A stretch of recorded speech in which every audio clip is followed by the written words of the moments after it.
OMA ជាក្រុមហ៊ុនឈានមុខគេផ្នែករថយន្តតាំងពីឆ្នាំ2019ពេលនេះគឺជាពានមួយក្នុងមហាអាស៊ីប៉ាស៊ីហ្វិកដែលមាន23ប្រទេសហ្នឹងគឺខ្មែរយើងលេខ1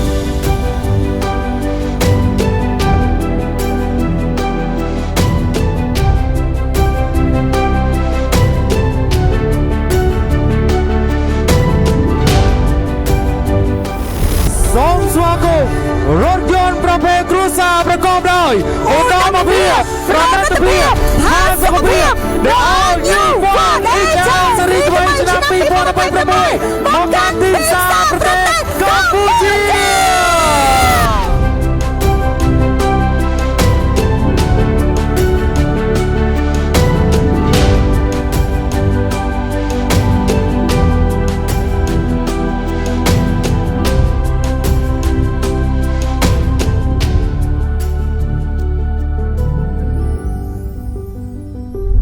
បងប្អូនអ្នកខ្ញុំកំពុងតែមានវត្តមាននៅកម្មវិធី support ជាផ្លូវការនៅរថយន្ត Ford HL Hybrid បងប្អូនឃើញថាមានភ្ញៀវកិត្តិយសចូលរួមកកកច្រើនមែនតើតើបងប្អូនតែមើលទស្សនវិជ្ជាខាងក្នុងជាមួយខ្ញុំបងប្អូនចឹងសម្រាប់ event នេះនៅពេលដែលខ្ញុំបានចូលទៅកាន់ផ្នែកខាងក្នុងណាបដិសណ្ឋារកិច្ចល្អម្ហូបឆ្ងាញ់ជាពិសេសគឺមាននៅភ្ញៀវកិត្តិយសចូលរួមច្រើនមែនតើការឡើងថ្លែងសន្ទរកថាពីថ្នាក់ដឹកនាំហើយក៏មានការប្រគល់នៅពានរង្វាន់ទៅកាន់ OMA Cambodia ដែលជាប់ឈ្មោះជាក្រុមហ៊ុនលក់រថយន្តដាច់បំផុតនៅក្នុងតំបន់អាស៊ីប៉ាស៊ីហ្វិកអ្វីដែលកាន់តែអស្ចារ្យហើយនឹកស្មានមិនដល់គឺ Head Screen LED បង្ហាញនៅវត្តមានរថយន្ត Ford HL 2026នឹងច្បាស់ត្រជាក់ភ្នែកមើលទៅវ៉ាវហើយក៏មានតារាចម្រៀងជួរមុខល្បីៗដូចជាលោកនរិទ្ធនិងការសម្ដែង show ពិសេសការធ្វើ product review ពីបងហាក់សវណ្ណដេតជាងបងប្អូនអ្នកគ្នាពាក់ព័ន្ធជាមួយនឹង event មានប៉ុណ្ណឹងមានតំណអារម្មណ៍បងប្អូនទៅមើលរថយន្តឲ្យដឹងពីចំណុចពិសេសរបស់រថយន្តនេះថាតើមានអ្វីដែលពិសេសខ្លះបងប្អូនចេញពី event ឥឡូវនេះមកបង្ហាញជូនបងប្អូននៅរូបរាងរថយន្ត Ford HL ដែលបំពាក់នៅបច្ចេកវិទ្យា 2.0 Eco Boost ជាប្រភេទ Hybrid សម្រាប់ការចាក់សាំងបំពេញណាគឺអាចជិះបានរហូតដល់ 1100 គីឡូម៉ែត្រហើយដោយឡែកសម្រាប់រថយន្តនេះកម្លាំងរបស់វារហូតដល់ 271 HP កម្លាំងរមុល 404 Newton-m ជាមួយនឹងប្រអប់លេខជាប្រភេទ ECVT ធ្វើឲ្យការបើកបរមានលក្ខណៈ smooth ល្អមែនទែនបងប្អូនអរគ្នាចង់បញ្ជាក់បងប្អូនតិចសម្រាប់ប្រព័ន្ធ Hybrid របស់វាគឺម៉ាស៊ីននិង Hybrid ធ្វើការដំណើរគ្នាក៏ប៉ុន្តែនៅក្នុងករណីល្បឿនទាបគេប្រើប្រាស់នៅmotor អគ្គិសនីដើម្បីឲ្យសម្លេងស្ងាត់សមចៃហើយបើកបរមានផាសុកភាពដោយឡែកនៅពេលដែលបងប្អូនត្រូវការល្បឿនឬក៏កម្លាំងខ្លាំងគឺម៉ាស៊ីននឹងធ្វើការជំរុញបន្ថែមទៀតអញ្ចឹងនេះគឺជាដំណើរការប្រព័ន្ធម៉ាស៊ីន Hybrid របស់វាចឹងបងប្អូនទៅមើលពាក់ព័ន្ធជាមួយនឹងការ design វិញម្ដងបងប្អូនមើលទៅលើប៉ុណ្ណាទាំងជាគៀងគឺ design ជាលក្ខណៈ 3D តែម្ដងជាពិសេសនៅពេលដែលបើកភ្លើងមកគឺវារៀងបណ្ឌិតនៅខាងក្រោមនេះអញ្ចឹងវាមើលទៅស្អាតតាក់ទាញមួយយ៉ាងរថយន្តនេះមាននៅកាមេរ៉ា540ដឺក្រេបញ្ចុះទំហំរបស់វាក៏ធំដែរមានបណ្ដោយរហូតដល់ 5010 មីលីម៉ែត្រជាមួយនឹងទទឹង 1961 មីលីម៉ែត្រកម្ពស់ 1747 មីលីម៉ែត្រនិងកម្រិតកង់រហូតដល់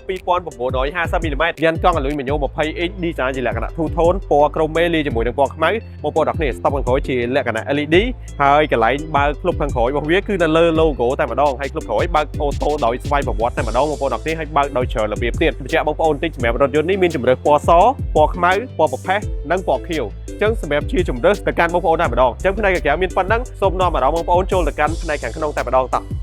បងប្អូនពូកស្បែកបែបប៉និត interior ទាំងមូលគឺប៉និតផាសុកភាពឥឡូវនេះយើងចូលទៅកាន់ចំណុចពិសេសបងប្អូនទទួលបាននៅដំបូល panoramic roof ដែលវាធំខ្លាំងមែនតើលាតសន្ធឹងរហូតដល់កៅអីជួរទី3ដែលជាកៅអីចុងក្រោយនៅក្នុងរថយន្តនេះគឺមានកៅអីចំនួន7បងប្អូនអាចធ្វើការដំណើរកម្សាន្តជាលក្ខណៈគ្រួសារកាន់តែពិសេសកៅអីជួរទី1និងទី2នេះគឺមានមុខងារអូតូម៉ាទិកដែលយើងអាចធ្វើការសេរីអូតូម៉ាទិកបត់បែនបានមកស្រឡាញ់តែម្ដងបាទជួរទី1និងជួរទី2នេះមានមុខងារក្តៅត្រជាក់បងប្អូនចង់ត្រជាក់ក៏បានចង់ក្តៅក៏បានម្យ៉ាងវិញទៀតចំណុចពិសេសនៅកៅអីជួរទី2គឺមានកំណល់ជើងធ្វើដំណើរជាលក្ខណៈ VIP គឺថា air មែនតើអញ្ចឹងបងប្អូនឥឡូវក្រៅពីកៅអីដូចជា sound isolation ដែលជា sound proof ទប់សំឡេងបានល្អមែនតើទៅលើរថយន្ត Ford HL នេះពាក់ព័ន្ធជាមួយនឹង speaker ជាប្រភេទ Bang & Olufsen ដែលជាប្រភេទ speaker មួយដែលផ្ដល់នូវគុណភាពកម្រិត premium តែម្ដងសម្រាប់អ្នកដែលគាត់ស្រឡាញ់ការស្ដាប់តន្ត្រីគឺថា the best តែម្ដងចូលទៅកាន់អេក្រង់កុងទ័រគឺមានទំហំ 12.3 inch អេក្រង់ប្រព័ន្ធកម្សាន្តមានទំហំ 13.2 inch ដែលមានមុខងារកាមេរ៉ា540ដឺក្រេហើយអេក្រង់នេះទៀតសោតក៏អាចធ្វើការដើម្បី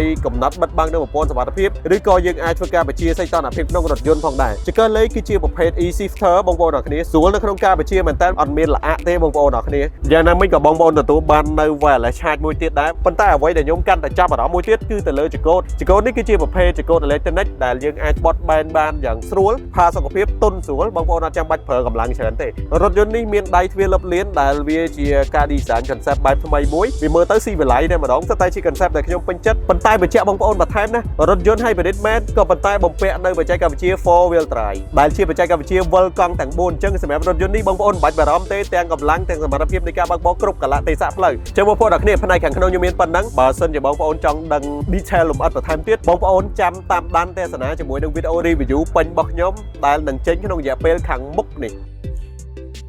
បងប្អូនអរគ្នាឥឡូវនេះ event នេះគឺត្រូវបានដល់ទីបញ្ចប់សម្រាប់បងប្អូនដែលកំពុងត្រូវការរថយន្តលក្ខណៈគ្រួសារបងប្អូនអាចធ្វើការពិចារណាជាមួយនឹងរថយន្ត Ford HL នេះបានចឹងបងប្អូនអរគ្នាវីដេអូត្រូវបានដល់ទីបញ្ចប់ខ្ញុំបាទក៏សូមអរគុណសូមគោរពលាជួបគ្នានៅវីដេអូក្រោយជាពិសេសបើសិនជាបងប្អូនចង់ដឹងលម្អិត detail បន្ថែមទៀតចាំតាមដានទេសនាវីដេអូធ្វើបទបង្ហាញពេញដែលនឹងចេញក្នុងរយៈពេលឆាប់ៗនេះ